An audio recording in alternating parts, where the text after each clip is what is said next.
buenas tardes, queridos amigos. ¿Cómo están ustedes? Espero que bien y que no se hayan enfermado de gripe. Sobre todo ahora, cuidado, que está la gripe A. Bueno, vamos a hablar de los temas de hoy, que me parecen muy, pero muy interesantes. Porque en primer término hablaremos de la insuficiencia cardíaca, que es una enfermedad que se caracteriza porque el corazón deja de bombear sangre en la cantidad que el metabolismo de nuestro cuerpo lo necesita. Se observa, fíjense, en los países que están más cultivados, solamente el 2% lo padece, pero al llegar ya a los 65 años, el 60%. Para conversar de este tema, me acompañará la doctora Natalia Becchetti, que es especialista en cardiología. También hablaremos de la dislexia, que es un trastorno del aprendizaje en el que al niño le cuesta aprender a leer y a escribir. Se da sobre todo en los varones, aproximadamente en un 5% de los casos. Y otra característica de esta enfermedad es que los niños tienen inteligencia normal y tampoco tienen problemas físicos ni psicológicos que expliquen el porqué de la misma. Para que conversemos de este trastorno del aprendizaje, me va a acompañar la psicopedagoga Karina Bersano. Y también hablaremos de un tema que aterroriza a los padres y a los médicos también, que es el traumatismo de cráneo en los niños.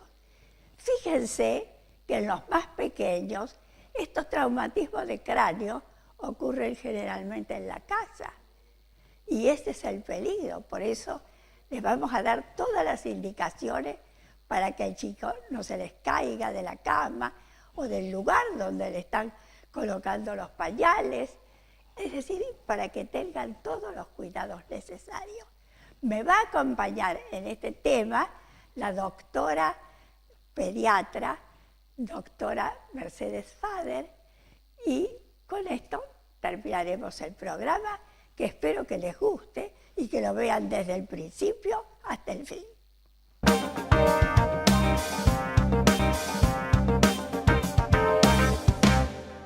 Me está acompañando en esta primera parte del programa la especialista en cardiología, doctora Natalia Becchetti, a quien, como siempre, le agradezco mucho que venga. No, gracias a vos por invitarme siempre. Y vamos a hablar de un tema que es muy interesante y que se da con bastante frecuencia, ¿no es así? Así es, lamentablemente sí. Bueno, diría yo que la insuficiencia cardíaca, la que vos vas a explicar luego, es un problema que a veces se presenta lentamente, ¿no es así? Así es. Pero otras veces aparece de pronto esta insuficiencia cardíaca con todas las manifestaciones que tiene y que asustan, ¿no es cierto? Pero en realidad, ¿qué es la insuficiencia cardíaca? Bueno, la insuficiencia cardíaca es la incapacidad del corazón de bombear la suficiente cantidad de sangre para satisfacer las demandas del metabolismo. Depende, como decíamos recién, que se puede presentar de diferentes formas y hay diferentes grados en la escala, digamos, de clasificación de esta insuficiencia cardíaca. Pero las causas, yo creo que son bastantes también, y que no son causas solamente cardíacas, sino que puede haber otras causas que lleven a la insuficiencia cardíaca. Hay muchas enfermedades crónicas Exacto. que terminan produciendo, digamos, con el tiempo y muchas veces al no estar bien controladas terminan produciendo una insuficiencia cardíaca. Por ejemplo, una anemia grave, un problema de De hipertiroidismo, pueden llevar a una insuficiencia cardíaca no siendo enfermedades cardíacas. Una causa de origen ¿No es cardíaco. cierto? Y en cambio, dentro de las causas de origen cardíaco ¿Cuáles son las principales? Bueno, la principal, sin lugar a dudas, es la cardiopatía isquémica, es decir, los problemas de las arterias del corazón, entre los que es más frecuente los infartos. Que son las arterias coronarias. Exactamente, las arterias coronarias tapadas. Y la otra que es tan frecuente es la hipertensión arterial. Claro.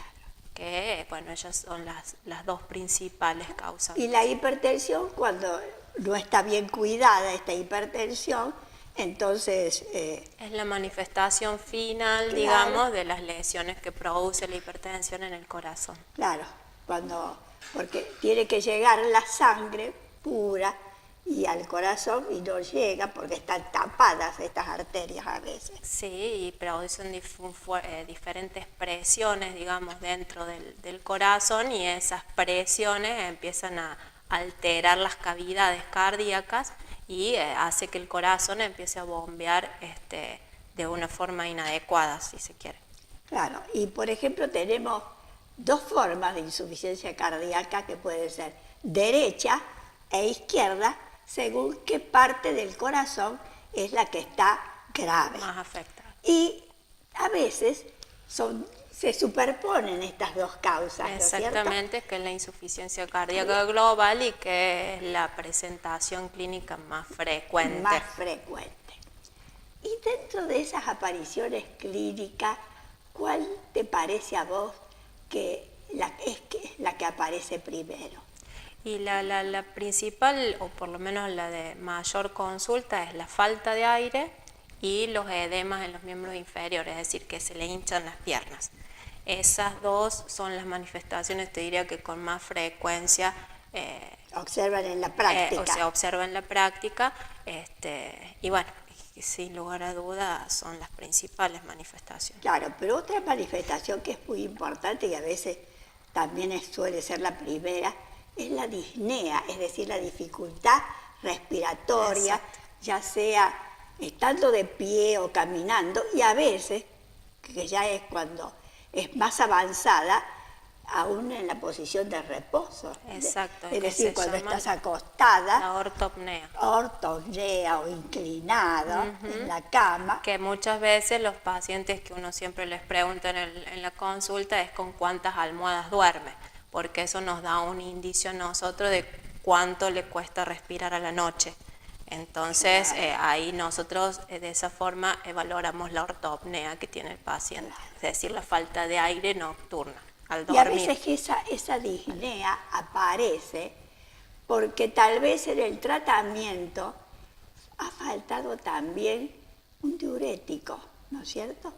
Porque suele suceder que cuando aparece esa disnea, sobre todo a la noche, que no le deja dormir, que uno hasta tiene que correr al médico porque le parece que está sufriendo el enfermo. Después al recetarle los diuréticos parece que mejora de esa disnea. Sí, porque una de las bases, digamos, del tratamiento para la insuficiencia cardíaca es justamente los diuréticos, hace que disminuya la cantidad de sangre que retiene el organismo, de agua, de líquido que retiene el organismo en el cuerpo.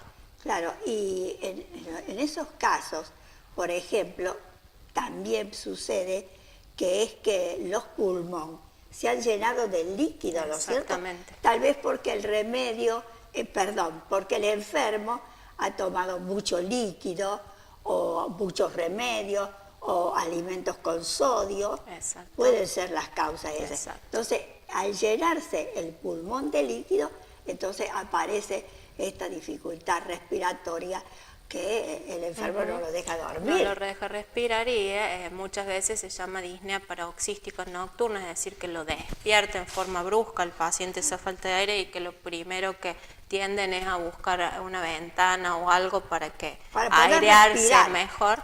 Y bueno, y después ya la manifestación final de esto es el edema agudo del pulmón, que ya cuando sí el pulmón se llena de líquido, y bueno, ya en ese caso sí requiere de internación para el tratamiento. Claro, es mucho más grave. Hacemos una pequeña pausa. Cuando es afectado el lado derecho del corazón, entonces el ventrículo derecho es el que tiene más fuerza, digamos así, y produce descompensaciones. Y a veces, como vos decías, aparece edema en miembros inferiores y a veces el edema es tan grande que puede llegar hasta el abdomen. Es decir, se produce lo que se conoce con el nombre de anasarca. Anasarca, que es un edema generalizado, es decir, una retención de líquido que se nota en todo el cuerpo, inclusive en la cara a veces de los pacientes también. Sí, se nota. Sí, sobre todo se hincha la cara, abajo de los ojos, las manos, que son las manifestaciones más frecuentes. Claro, es un edema generalizado. Pero que se ve bien el abdomen porque se hincha. Se hincha y es la asitis que se llama, que es asitis, exacto. Bien.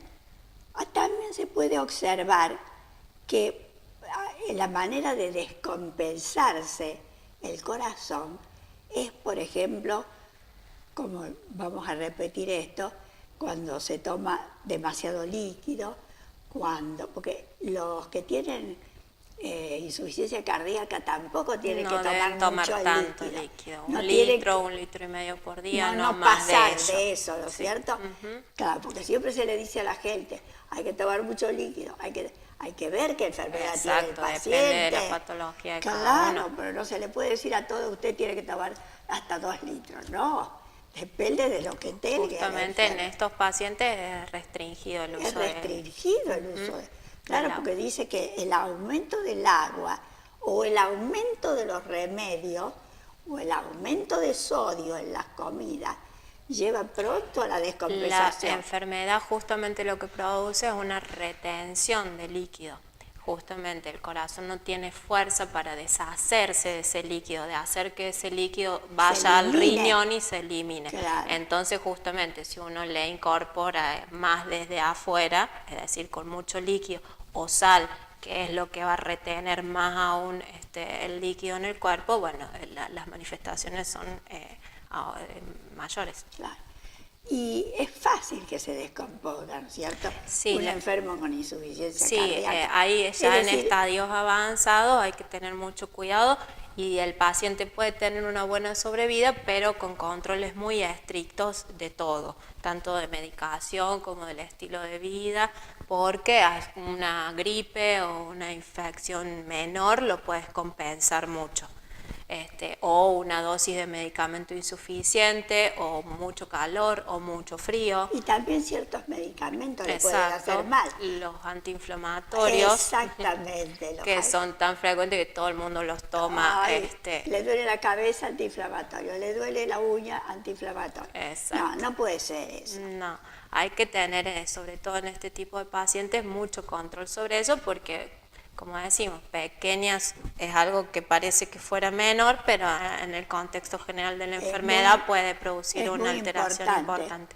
Y dentro de los diuréticos que no se tienen que aconsejar, y de los antiinflamatorios, son por ejemplo, el naproxeno. Y creo que también uno que le damos mucho a los chicos nosotros, que es el ibuprofeno. El ibuprofeno. Que es el Lactron, tan conocido por todo. Bueno, pero digamos cómo son los nombres. Sí. El ibuprofeno y el naproxeno. Eso no. De ninguna manera pueden tomar, porque produce una descompensación muy rápida. Exactamente. Mira qué cuidados que hay que tener. Sí, ¿no? son cuidados que uno a veces, cuando el paciente ya viene tratado, uno se los explica, les dice, y bueno, estos pacientes ya lo conocen el tema, pero muchos pacientes que no saben que están padeciendo de esta enfermedad porque tiene sintomatología muy leve, de pronto lo usa sin restricciones y bueno, y eso empeora los síntomas. Bien. Y cuando el enfermo está así descompensado, es importante, yo creo, la auscultación del mismo, ¿no es cierto? Porque vamos a sentir en los pulmones estertores, sibilancias, etcétera, como si tuviera un cuadro asmático. Exactamente, se sienten ruidos característicos que nos dan el indicio de que hay un poquito de líquido en los pulmones y bueno, eso nos lleva a pensar que puede estar descompensándose esa insuficiencia cardíaca. ¿Cómo hacemos el diagnóstico? El diagnóstico principalmente se hace por la clínica del paciente y el principal estudio es el ecocardiograma, que es la ecografía del corazón. Eso nos va a dar una idea de cómo están las cavidades cardíacas, el grosor que tienen, cuán grandes están y sobre todo la fuerza de contracción que tiene el corazón, que justamente es esto, la fracción de eyección que le llamamos nosotros, que es justamente lo que falla en la insuficiencia cardíaca. Lo normal es entre 70 y 100 y estos pacientes por lo general ya tienen menos de 50 de fuerza, de porcentaje. Claro, muy poca fuerza tiene para expulsar la sangre. Exactamente. Y uno ve en la ecografía cómo el ecografista lo ve, por supuesto después lo manifiesta, cómo entra y cómo sale la sangre del ventrículo. Exactamente. Que eso es muy importante para saberlo. Después, ¿qué otro estudio? Bueno, la radiografía de tórax, que es un estudio que si bien no es específico, es un estudio de base común que uno pide de rutina y que eso nos puede mostrar una cardiomegalia, es decir, un aumento del tamaño del corazón. Cuando nosotros vemos eso y de acuerdo a la forma en que está colocado el corazón en la radiografía, uno puede sospechar que sea del lado derecho o que sea del lado izquierdo, pero a raíz de eso hay que pedir un ecocardiograma para determinar el diagnóstico final. Y después una serie, sin lugar a dudas, de estudios para ver la causa, la etiología, digamos, de esto.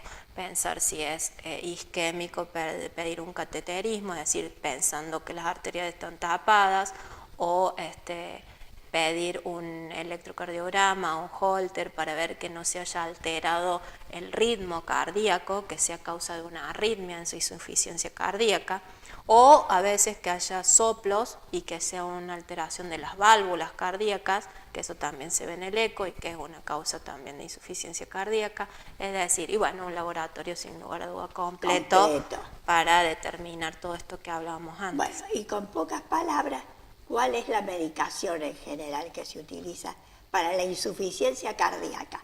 No para los desbordes, no para la descompensación. Los medicamentos bases son los diuréticos, los inhibidores de la enzima convertidora, que sería el enalapril o el losartán, que son vasodilatadores, y los beta bloqueantes, que son medicamentos que actúan sobre el ritmo cardíaco. Bien. ¿Y no se agrega a veces también la digoxina? La digoxina sí, también, pero ya en casos más avanzados de la enfermedad, que es un inotrópico positivo, es decir, hace que el corazón recupere un poco de fuerza, digamos, a que se contraiga con mayor fuerza. Muy bien. Bueno, querida, creo que hemos dicho todo, así que me parece que los televidentes van a estar contentos y van a saber más de insuficiencia cardíaca. Muchísimas gracias. No, gracias a vos. Yo me voy a la pausa. Usted, por favor, no se aparte del 6. Me está acompañando la doctora Mercedes Fader, que es especialista en pediatría y directora del Hospital Municipal San Isidro, a la que le agradezco como siempre que haya venido. Y vamos a hablar, Mercedes, de un tema que cuando le pasa a los chicos, los padres se enloquecen. Y también a veces nosotros los médicos nos pasa lo mismo. Sí, porque no es, primero que no es tan habitual, pero luego cuando pasa un caso hay que prestarle toda la atención y los chicos en general, los menores de 4 años, se caen generalmente en su casa, porque están ahí en el hogar. Pero como los chicos a veces tienen 1 año, 2 años, se caen de la cama, o cuando la mamá les está poniendo los pañales, se torna una cuestión muy embrollada. Pero a todos los chicos les pasa generalmente que se caen y se golpean en la cabeza, porque la cabeza es más grande que, por ejemplo, la cabeza del adulto que la cabeza del niño en proporciones. La cabeza del niño cabe 3 o 4 veces solamente en su cuerpo. En vez, la cabeza del hombre cabe, ¿cuántas veces? Sí, a 6 o 7 veces. Así que es muy fácil que se caiga y se golpee la cabeza. ¿No es así? Sí, es así. Sí, sí. ¿Y qué pasa cuando uno se encuentra con el problema de un niño, que le traen un niño con estas características? Claro, allí hay que valorar una serie de circunstancias, ¿no? La lesión primaria instalada por el impacto que produce esa caída y las complicaciones que pueden presentarse después, que son las lesiones secundarias. Las primarias se valora por el grado o por la altura donde el niño cae. Pero en realidad, en un 60-80%, gracias a Dios, casi todos los accidentes en los niños son leves. Eso se nos tiene que grabar. Cuando son graves, se ponen en evidencia en forma muy manifiesta. Y esto hace que uno tenga la posibilidad de una derivación y ayudándonos con toda la parte tecnológica que ahora contamos con la tomografía, podemos detectar precozmente algún derrame que se pueda instalar. Y obviamente todos los traumatismos depende de la edad del niño, ¿no? Ya está hecha una clasificación universal y esto permite ir haciendo medidas de prevención, porque no es lo mismo un traumatismo en un niño menor de 1 año de edad que en uno de 4 o en los niños de 9 a 15 años de edad.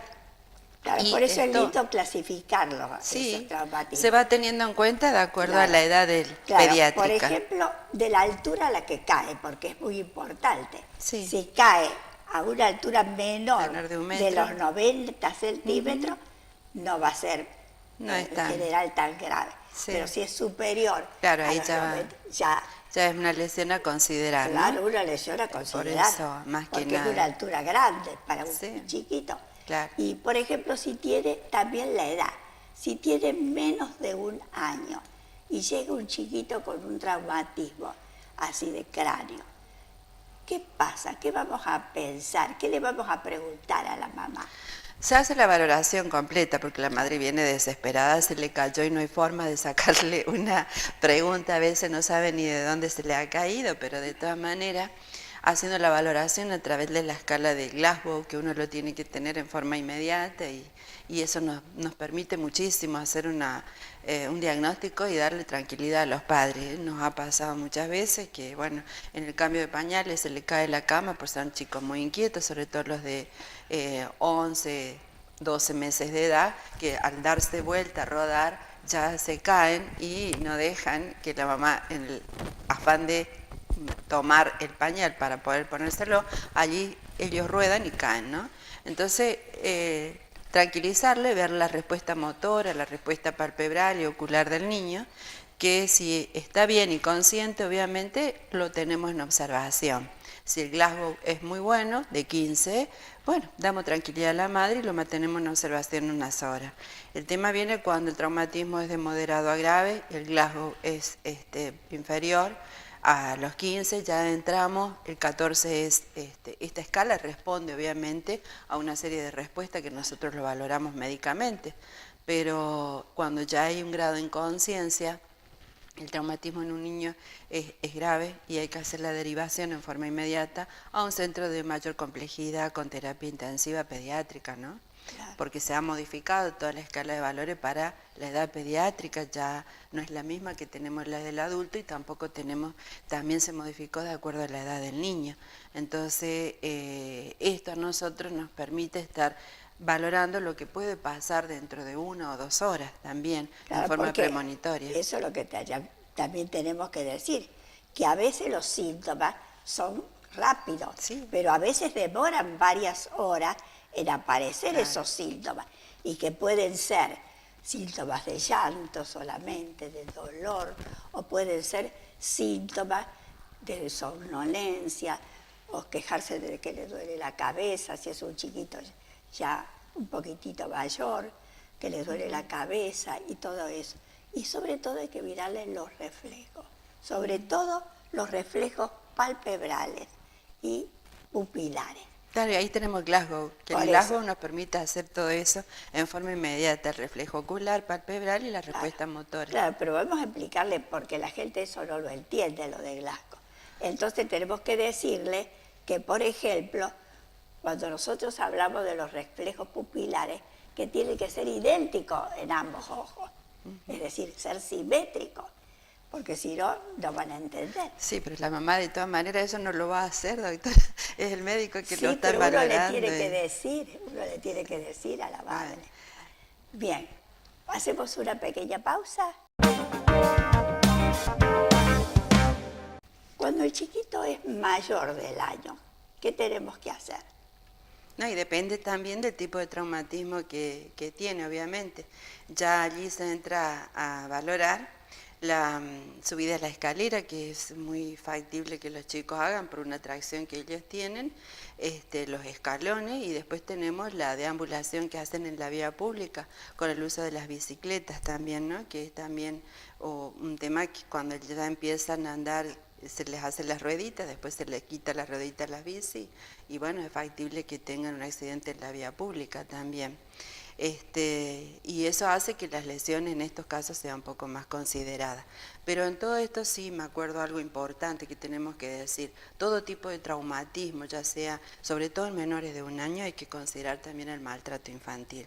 Eso estamos muy atentos en el hospital, porque si bien antes eran caídas superficiales, uno no los podía ver, estas lesiones por maltrato pueden determinar una hemorragia que no se pone bien en evidente en las primeras horas de ocurrido el accidente. Estamos, por eso yo hoy le decía, de todo lo que tenemos que tener presente en un examen de un niño que se ha caído, porque obviamente vienen con un verso, digamos, formado y que se ha caído, y sin embargo por detrás ha habido una lesión provocada por un adulto mayor.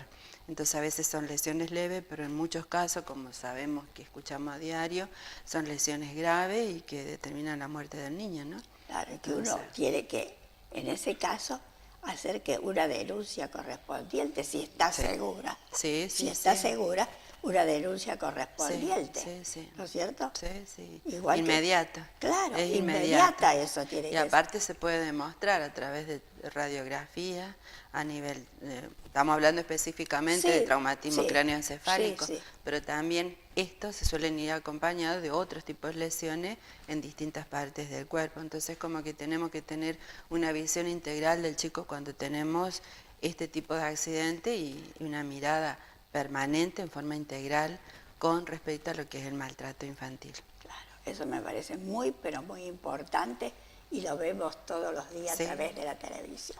Es decir, que no es una cosa que inventada, nada por el estilo. Y generalmente pertenece a una familia de bebedores, de drogadictos, etcétera, que no saben lo que es tener un chico y hacen esas muertes, digamos así. Es decir, que cuando viene un chico con un traumatismo cráneoencefálico, uno tiene que enseguida dilucidar qué es lo que va a hacer con ese chico. Si lo va a internar o lo va a dejar ir a su casa. Claro. Cuando lo deja ir a su casa es porque, ¿cómo lo ha observado al niño? Consciente, lúcido, juega, deambula, coordina bien, su respuesta es adecuada en todas las... hay preguntas muy sencillas que uno tiene que ir haciéndole al niño, ¿no? Que sobre todo lo que le decimos a la mamá, que cuando se cae, tratar de mantenerlo despierto, y si no puede porque se va a dormir, despertarlo y preguntarles cosas bien simples, cómo se llama la mamá, cómo se llaman los hermanitos, para ir teniendo una valoración, porque por detrás están las hemorragias intracraneales que uno no sabe hasta dónde puede llegar si uno no hace un estudio más especializado. Y a eso llegamos solamente si vemos algunos síntomas que determinan una depresión del niño. No obstante, son entre 6 a 8 horas de observación, así sea un traumatismo leve, ¿no? Siempre controlarlo. Obviamente darle tranquilidad, que no va a pasar nada si el traumatismo es leve, pero si ya es más complicado lo vamos a internar y lo tenemos en observación. Y por ejemplo, si nosotros vemos que tiene el chiquito en un lado de su cabecita un hematoma, ¿qué debemos hacer? Bueno, primero la observación, el examen clínico, el interrogatorio, ¿no? Y algo muy simple, si es factible se le pide o no la radiografía de tórax. No nos va a informar mucho una radiografía tampoco. Nos va a orientar de si hay una lesión, pero las lesiones a nivel del cerebro solamente se pueden detectar a través de una tomografía. Claro, bueno, por eso le pediremos una radiografía. Si en la radiografía a nosotros nos parece ver que hay una fisura o hay una fractura, le pediremos una tomografía computada. Sí. Claro, sí. eso es lo que hay que hacer. Sí. Y después otras medidas a tomar en los casos estos de traumatismo de cráneo en el niño, que como hemos dicho, no son tan frecuentes, pero siempre despiertan un gran temor. Tenemos que tener la seguridad siempre de que no se nos ha pasado algo en alto. Y si nos parece que tenemos alguna duda, derivarlo inmediatamente, para que ahí le hagan todos los estudios necesarios. Otra cosa dice que es muy importante, que si uno tiene que suturarlo al chico en el cuero cabelludo, después de un traumatismo de cráneo, tiene que fijarse bien si hay adherencia de los huesos del cráneo, que no vaya a ser que esté algún hueso medio... Pero ahora con toda la tecnología que tenemos, doctora, ya uno puede pedir más cosas, incluso si el traumatismo es moderado, uno ya sabe que la tomografía lo va a hacer, incluso en los traumatismos leves, ¿no? Cuando hay una preocupación de parte de los padres, ya empiezan a ver que continúa con dolor de cabeza, los vómitos aumentan, y bueno, no nos queda otra opción, hacemos la tomografía, entonces todo eso que antes era como que teníamos que esperar, ahora lo hacemos mucho más rápido. Exactamente, lo hacemos mucho más rápido. Claro que, cierto, porque acá mismo tenemos tomógrafos, etcétera, que nos pueden solucionar el caso. Cosas que hace unos pocos años atrás no había. No.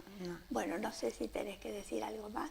No, estar atentos siempre con esto del maltrato infantil, que a veces se pone en evidencia, y hay forma de detectarlo. Nosotros ya en el hospital lo hemos tenido caso y es lamentable pasar por una situación de esta.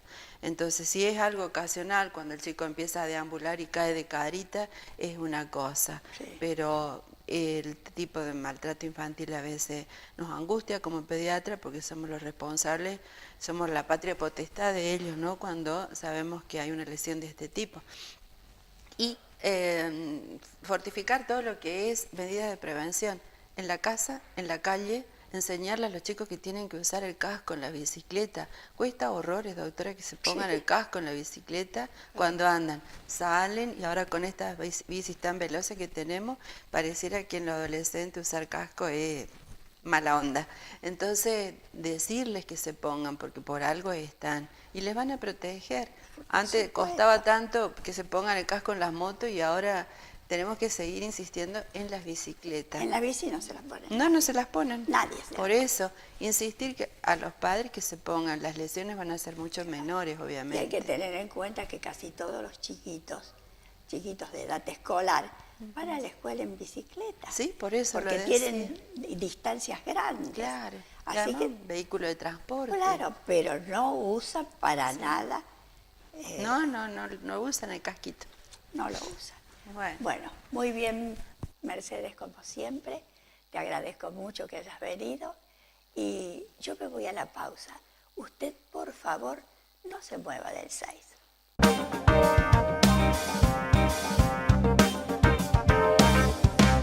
Me está acompañando en esta parte del programa la licenciada en psicopedagogía, Karina Bersano, a la que le agradezco mucho que haya venido.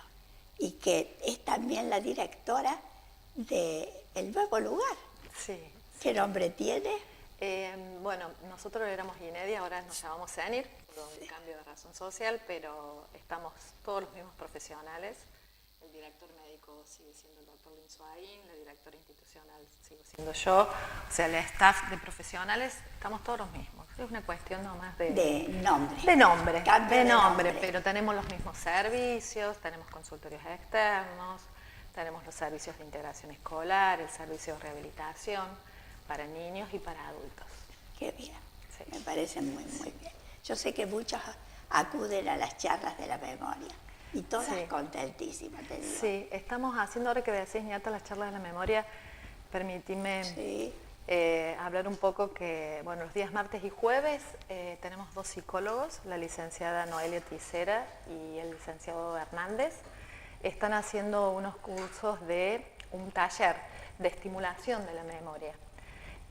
Y pronto van a comenzar con un taller de prevención de deterioro en la memoria, que va a ser apuntado un poco más a una población de gente más joven, como para prevenir, digamos, un deterioro en Más la memoria. precoz de la memoria. Exactamente, así que bueno, estamos con esos cambios, está muy buena la propuesta de estos profesionales porque no solamente trabajar en la rehabilitación, ¿sí?, sino en la prevención de La enfermedad.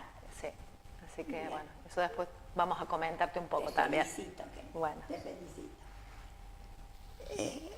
Bueno, vamos a hablar hoy de un tema que ya hemos hablado en diversas circunstancias, pero me parece que la dislexia, que es un trastorno del lenguaje, tanto para hablar como para escribir, es un tema muy importante porque muchos chicos, generalmente varones, son los que lo sufren, ¿no es cierto?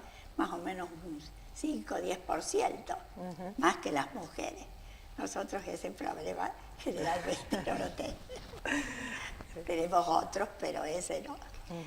Y respecto a este problema, yo creo que es muy importante que vos nos digas en qué consiste, etcétera, pero que desde chiquitos, desde que están en la preinfancia, digamos así, se los estimule, etcétera, para que puedan resolver estas situaciones ya cuando son más grandecitos. Sí, sobre todo me gustaría aclarar un poco, Ñata, cuando hablamos de dislexia hay que diferenciarlo de lo que es un retraso en la lectura o en la escritura y diferenciarlo también de un retraso mental, porque no todos los chicos que tienen dificultades en el desarrollo de la lectura o la escritura son niños que tienen dislexia. Hay ciertos criterios que debe cumplimentar para tener una dislexia. No, claro, pero yo digo, yo siempre lo he pensado y lo digo en la presentación, son chicos que en general tienen normalidad, es decir, que tampoco tienen nada de psicológico ni de ningún problema físico, sino que eso es un trastorno, no es una enfermedad. No, pero muchas veces se confunde porque hay chicos que en tercer grado todavía no adquirieron la lectura y la escritura y pueden, digamos, llegar a pensar que tienen una dislexia, ¿sí?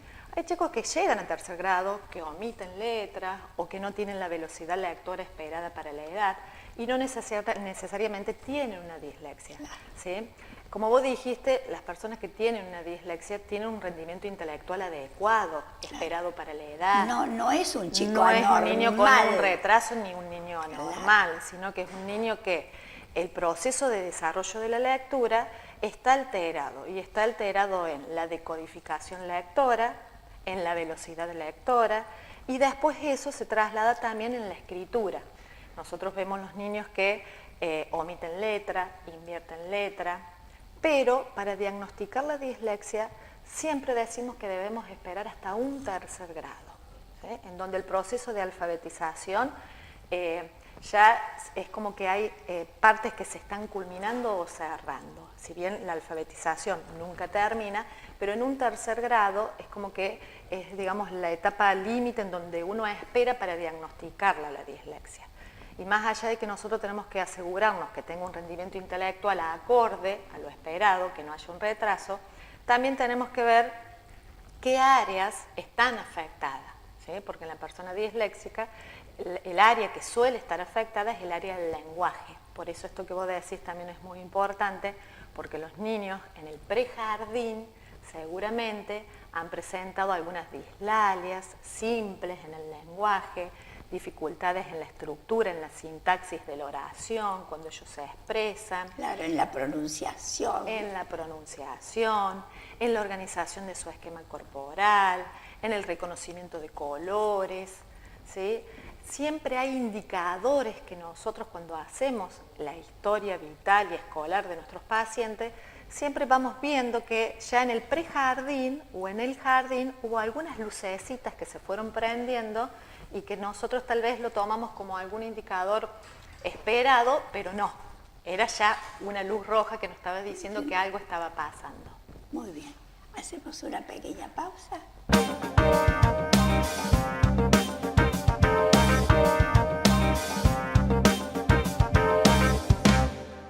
En general, estábamos hablando del inicio preescolar. Los chiquitos de 3 a 5 años a veces tienen dificultades, sí. Por ejemplo, no pueden aprender los colores, les cuesta mucho la pronunciación de palabras simples. O por ejemplo, no pueden aprender las canciones que los otros cantan. Y todo eso al chico también lo aflige mucho, ¿no? Sí. Por eso yo creo que también los maestros y los padres que ya tienen el diagnóstico del chico, tienen sí que exigirle que, por ejemplo, lea en voz alta, si es un chico que tiene 9 años, que lea en voz alta a ver si mejora, pero no exigirle tanto que a él le haga mal, porque para él es un esfuerzo, tanto hacer los deberes en la casa como los deberes en la escuela. Sí, esto, o sea, con relación a esto nosotros tenemos que ver y cuidar el autoestima de nuestros pacientes. Claro. Porque ellos son totalmente conscientes de las dificultades que tienen. Se dan cuenta de que no leen a la misma velocidad que lee su compañero, se dan cuenta que cuando escriben tienen omisiones o se dan cuenta que confunden algunas letras. Entonces nosotros tenemos que prestar mucha atención en eso. Y otra cosa importante también es con relación a esto que vos decías, el rol que juegan los docentes. El rol realmente es muy importante, sí, porque son los primeros que empiezan a identificar ellos las dificultades de estos niños. Sí, puede ser ya en el nivel inicial, son chicos que tienen dificultades con la memoria, que tienen problemas para trabajar con rima o que no se acuerdan de las canciones. Claro, por eso uno antes de la lectura tendría que trabajar con las rimas, que el chico aprenda a hacer rimas.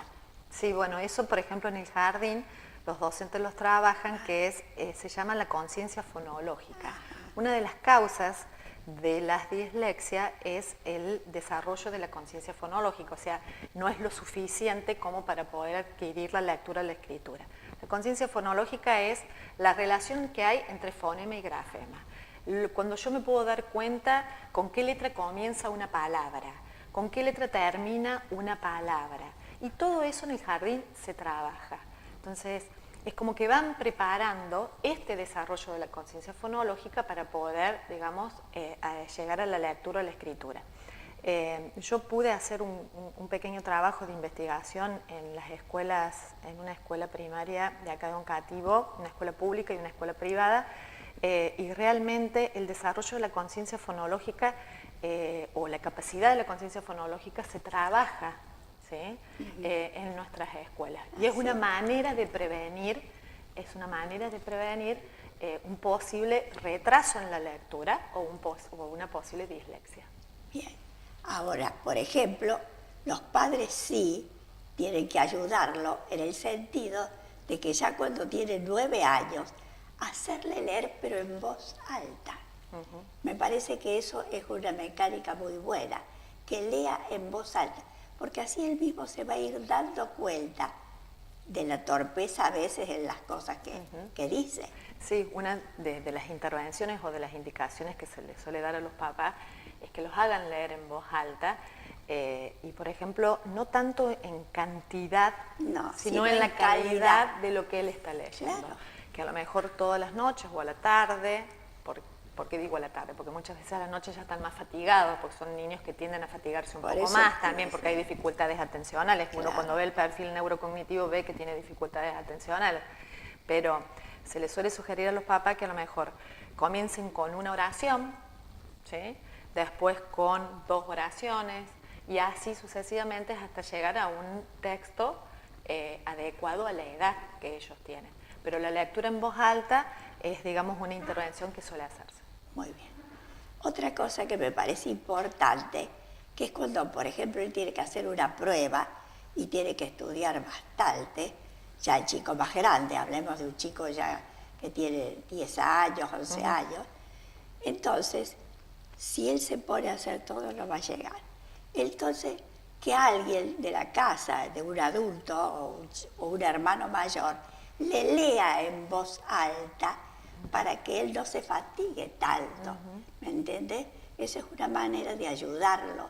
También de decirle a la maestra, o ella a lo mejor se da cuenta, que es más fácil que le pida que cuando, en lugar de escribir, por ejemplo, una prueba, la diga oralmente. Enseñarle a que escriba más grande con la letra para que se entienda mejor.